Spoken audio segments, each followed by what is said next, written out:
Vaheguruji Ka Khalsa, Vaheguruji Ki Fateh, bienvenue à vous mes amis. Aujourd'hui, je saisis l'occasion de ce 20 juin, qui est un moment important dans le cycle des saisons et de l'année, puisqu'il s'agit du solstice d'été, et qui fait partie des événements astronomiques qui organisent toute notre galaxie, tout le système solaire dans lequel nous nous trouvons, et qui a donc une incidence sur nous-mêmes. Et saisissant l'occasion de ce solstice d'été, et bien de ce jour du solstice d'été, je me suis interrogé sur le sens des saisons dans la pensée de nos maîtres de mémoire bénis, en me demandant ce que la Gurbani pouvait nous enseigner à ce sujet-là, quelle est l'importance des saisons, comment est-ce que nous pouvons intégrer dans notre pratique spirituelle, dans notre vie spirituelle, comment nous pouvons nous inclure et intégrer le rythme des saisons, et quel sens tout cela a-t-il dans le projet du Seigneur Vaheguru pour l'humanité, puisque,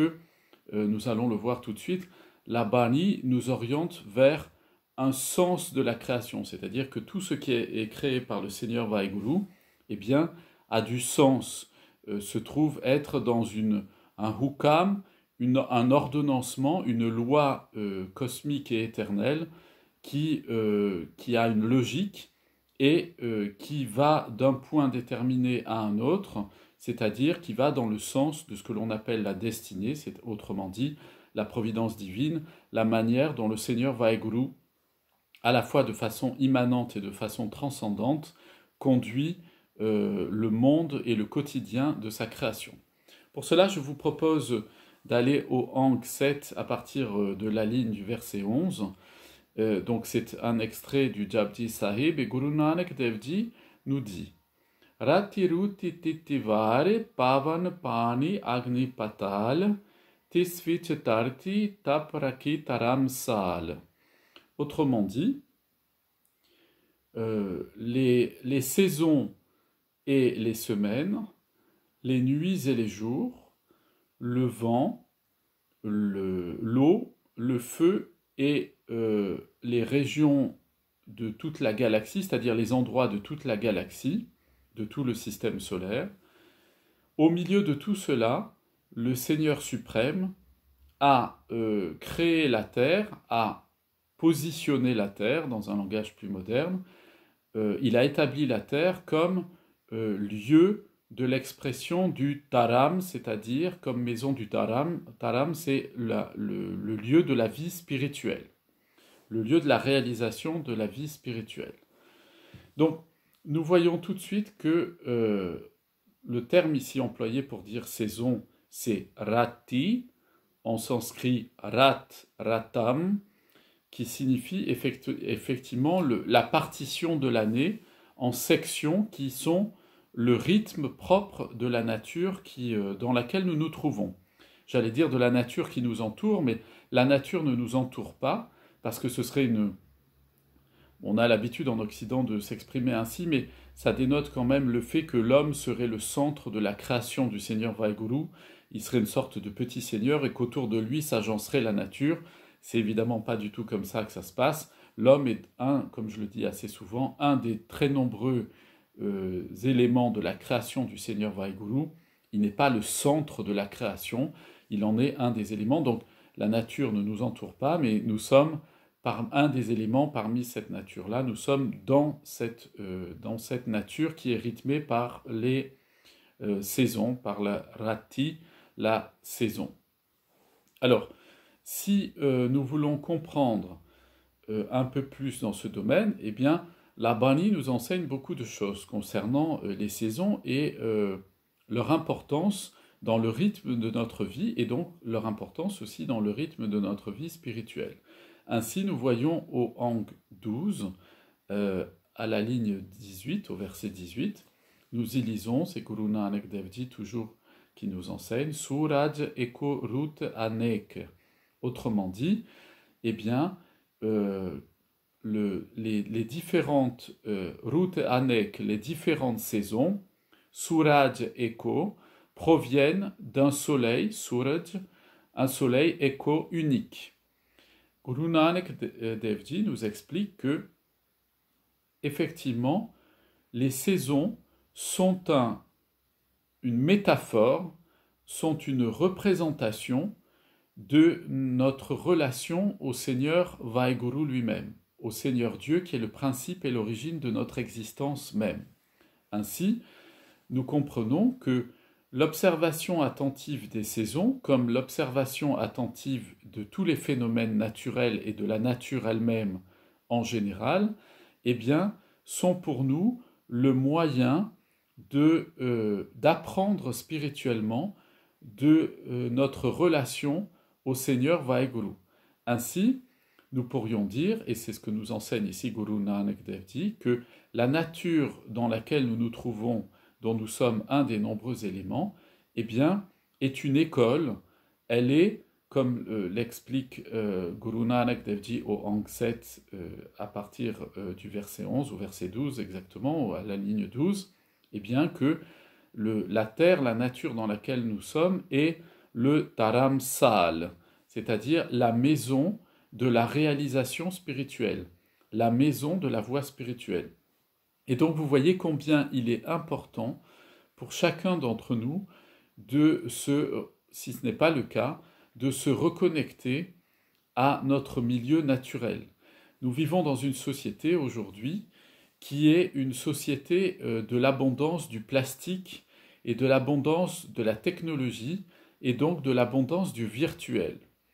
Mais nous n'avons pas été créés pour vivre dans les apparences. Nous n'avons pas été créés pour vivre dans le virtuel. Le Seigneur Vaheguru nous a donné à la fois une atma, une âme, et il nous a donné aussi un rup, une forme, et même un sarup, un corps. Et parce que nous sommes une âme liée à un corps, il nous a liés à ce corps-là pour que nous puissions faire passer ce qui est virtuel à l'action, au réel. Et c'est vraiment quelque chose qui est fondamental à notre nature humaine, c'est que pour chacun d'entre nous, nous avons la capacité de faire passer le désir de Vaheguru, c'est-à-dire le désir spirituel, à la réalité spirituelle. Et c'est cet enseignement-là que nous donne Guru Nanak Dev Ji aujourd'hui, au travers de ces deux sections, de ces deux extraits de la Bani que je viens de citer à présent. Et on comprend tout le sens de dire que la terre sur laquelle nous nous trouvons, ce terme est éminemment important, est notre Dharam Sal. C'est le lieu le plus approprié à notre réalisation spirituelle, à la réalisation, à l'aboutissement de notre vie spirituelle. Donc nous voyons combien dans la pensée de nos maîtres de mémoire bénis, eh bien, le rapport à la nature, les enseignements que nous tirons de la nature et à la fois les enseignements, les leçons, mais aussi les métaphores que nous y trouvons, eh bien, sont une source et une richesse, sont une source et une richesse fondamentale au développement de notre vie spirituelle. On voit que d'ailleurs, de manière générale, dans les populations qui se retrouvent dans des milieux très urbanisés,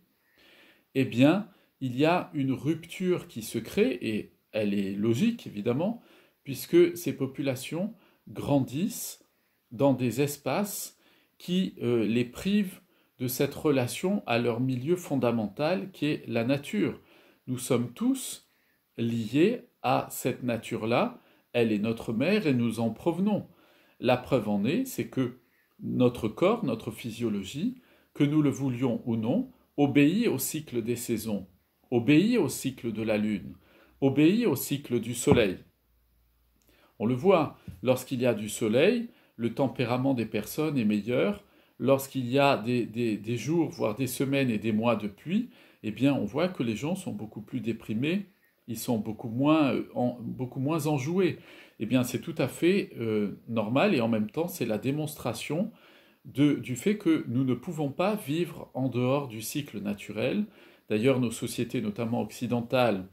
qui se sont lancées dans la folie de croire qu'elles pouvaient vivre en dehors de ces cycles-là, ou dans les très grandes villes, on laisse les magasins ouverts la nuit, tout est allumé, tout est éclairé, les gens dorment le jour, dorment la nuit, ils ne respectent plus le cycle diurne et nocturne, ils ne respectent plus le cycle des jours et des saisons. Eh bien, à ce moment-là, on voit qu'il y a des destructions physiologiques et psychologiques très importantes chez les personnes, et de fait, il y a une dégradation spirituelle importante aussi. C'est la raison pour laquelle nous voyons aujourd'hui, il y a un vrai mouvement d'aspiration. Alors, pour l'instant, c'est encore trop cérébral chez beaucoup de personnes, mais c'est quand même une bonne voie, et il faut reconnaître que c'est un aspect extrêmement encourageant et, positif pour l'avenir, mais on voit qu'il y a un désir d'authenticité chez beaucoup de personnes, et ce désir d'authenticité passe par le fait de retourner au contact avec ce qui est simple, ce qui est de l'ordre de la création du Seigneur Vaheguru, et s'éloigner des artifices de cette société, parce que à force de vivre dans une société du plastique et de la technologie virtuelle, eh bien, on devient soi-même artificiel et virtuel dans les relations que nous entretenons avec les autres. Ainsi, nous le voyons combien de fois, chaque mois, des personnes me disent telle ou telle personne, une amitié, une relation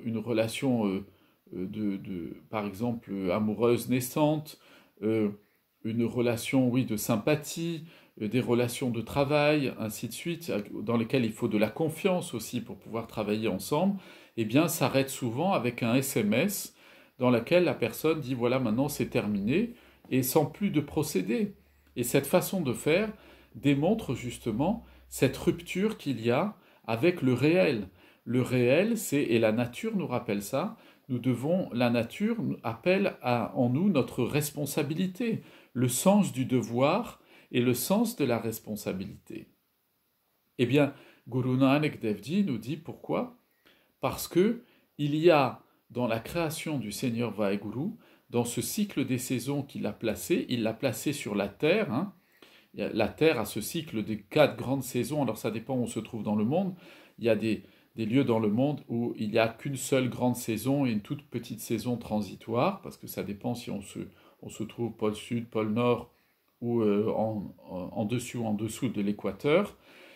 Il y a des pays dans lesquels c'est le cas, par exemple, des pays extrêmes orientaux, c'est le cas de l'Inde, il y a 5 saisons. De manière générale, il y a à peu près 4 grandes saisons que nous connaissons tous et qui ont des variations en fonction des situations géographiques sur le globe. Et ces saisons, elles apportent un équilibre fondamental au monde naturel et au monde humain. Et parce que cette terre, comme nous dit Guru Nanak Dev Ji, est notre dharamsal et la maison dans laquelle nous pouvons pleinement réaliser l'accomplissement de notre vie spirituelle, eh bien nous devons être attentifs à son cycle. Trop souvent, les gens vivent comme si ils étaient hors sol, comme s'ils étaient sans prise avec le naturel, comme si la vie artificielle de nos sociétés modernes était la seule réalité véritable. Elle n'est pas une réalité véritable, elle est à la fois une illusion, elle est fondée sur le virtuel, et elle a pour conséquence de dégrader les individus. D'où la grande importance de constamment, même quand on est dans un milieu urbain, de se rendre régulièrement dans des milieux naturels pour se remettre en connexion avec notre origine, de là où notre corps, dont notre corps provient, c'est-à-dire la terre, c'est-à-dire les végétaux, c'est-à-dire les minéraux, le ciel, l'eau, la terre, la mer et ainsi de suite. Donc on peut le trouver sous des formes tout à fait différentes, et en même temps intégrer ça au rythme de sa pratique et de sa vie spirituelle, bien entendu, en remerciant le Seigneur Vaheguru de nous donner ces merveilleuses saisons qui nous procurent d'ailleurs à chacune d'entre elles des fruits, des légumes et tout ce qui est nécessaire pour notre vie biologique. Et si on a une vie biologique qui est bien entretenue et on respecte notre corps par la manière dont on mange, on s'alimente, on l'entretient et on fait en sorte qu'il soit un véhicule bien entretenu pour notre atma, pour notre âme qui l'occupe pendant la durée de vie sur cette terre-là, eh bien, on va faciliter aussi, on va faciliter notre connexion spirituelle en faisant cela, bien entendu, puisque plus on est en prise avec la nature est l'expression même d'une âme, elle est l'expression même du saint nom de Vaheguru, du nom divin, elle en est la manifestation sous des formes multiples, comme nous l'enseignent nos maîtres de mémoire bénis.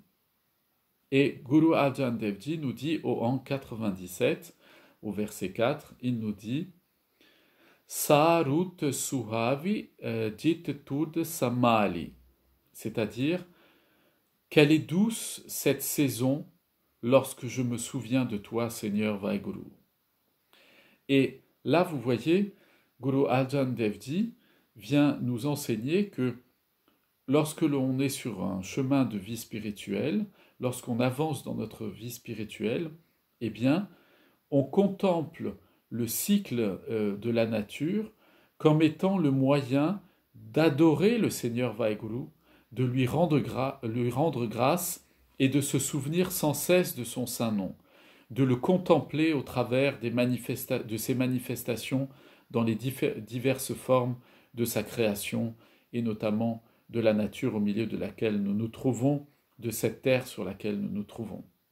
Et donc Guru Arjan Dev Ji nous dit, évidemment, les saisons, l'attention que nous portons aux saisons et notre connexion avec la nature comme le principe même de notre vie biologique et le support de notre vie spirituelle, n'a de sens que si, au travers de cette contemplation-là de la nature, cela fait surgir en nous l'adoration du Seigneur Vaheguru et la méditation permanente de son saint nom.